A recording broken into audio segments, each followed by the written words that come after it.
Morning breakfast ఎక్కువ హడావిడి లేకుండా పెసరట్ని ఎలా ప్రిపేర్ చేసుకోవాలో సింపుల్‌గా చూపిస్తాను చూసేయండి. ముందుగా ఒక బౌల్ తీసుకొని అందులోకి 2 గ్లాసుల పెసర్లను తీసుకోవాలి. మనకి పెసరట్టు కొంచెం క్రిస్పీగా రావాలంటే పావు గ్లాసు బియ్యాన్ని కూడా వేసుకొని వీటిని ఒకసారి కడిగి నైట్ మొత్తం నానబెట్టుకోవాలి. నైట్ మొత్తం నానిన తర్వాత పొద్దున్నే మనకి పెసర్లనేవి బాగా నానిపోతాయండి.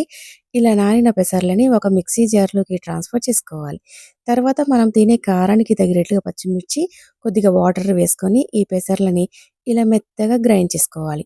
ఇలా గ్రైండ్ చేసిన పిండిని అంతా కూడా ఒక బౌల్‌లోకి తీసుకొని కొద్దిగా వాటర్‌ని కలిపి దోస బ్యాటర్ లాగా ప్రిపేర్ చేసుకోవాలి. తర్వాత కొద్దిగా అల్లము, రుచికి సరిపడినంత ఉప్పు వేసి అంతా ఒకసారి బాగా కలిపి ఇప్పుడు స్టవ్ పైన ప్యాన్ పెట్టుకొని అది బాగా హీట్ అయిన తర్వాత ఇలా ఒక గరిటెడు పిండి వేసుకున్నామంటే పెసరట్టు రెడీ అయిపోతుందనమాట. ఇలా పెసరట్టు వేసుకున్న తర్వాత పైనంగా ఒక టీ స్పూను ఆయిల్ కూడా వేసి కింద వైపు ఎర్రగా కాలిన తర్వాత రెండో వైపుకి తిప్పుకొని, రెండో వైపు కూడా బాగా ఎర్రగా కాల్చుకొని, ఈ పెసరట్ని ఒక ప్లేట్‌లోకి తీసుకోవాలన్నమాట. ఇలాగే ఎన్ని కావాలంటే అన్ని పెసరట్లని ప్రిపేర్ చేసుకోవడమేనండి. ఇందులోకి మనకి పల్లి చట్నీ అయినా, టమాటా చట్నీ ఏ చట్నీతో తిన్నా టేస్ట్ బావుంటదనమాట. నచ్చితే మీరు కూడా ఒకసారి తప్పకుండా ట్రై చేయండి. అలాగే సబ్స్క్రైబ్ చేయండి.